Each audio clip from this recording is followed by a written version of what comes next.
you describe a little bit more of the experience. You say women working in number 10 in the Cabinet Office experiencing very obvious sexist treatment. You say it was impacting on their work.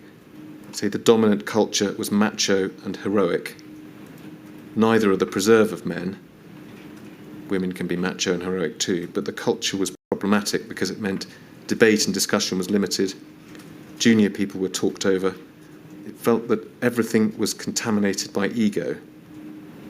It was positively unhelpful when the country needed thoughtful and reflective decision-making.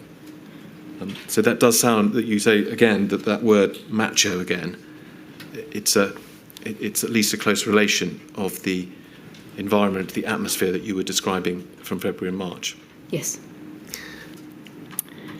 The things that Mr Cummings, having seen those messages, it was, it's horrible to read, but it is both surprising and not surprising to me, and I don't know which is worse, actually. I think that he was frustrated with me at the time. I would absolutely own that.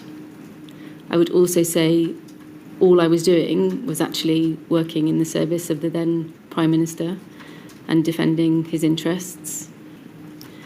So, yes, surprising and not surprising. It wasn't a pleasant place to work.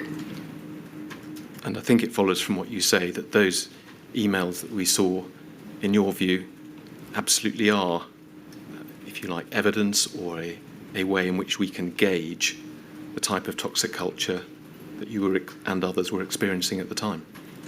It is also revealing of exactly the wrong attitude to the civil service, if I may.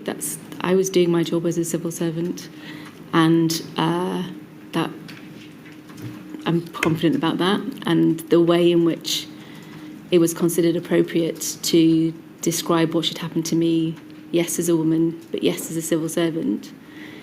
It's disappointing to me that the Prime Minister didn't pick him up on the use of some of that violent and misogynistic language. Well, that was going to be my next question, because Mr Cummings has been asked about the messages that he sent. But of course, is the point you make, which is that we have seen that Mr Johnson was a participant in not just that WhatsApp group, but plenty of others where this sort of language, that sort of abuse was used. And drawing on your experience in the Cabinet Office, what is your reaction to what appears to have been his failure to try and stop that sort of language, that sort of attitude prevailing?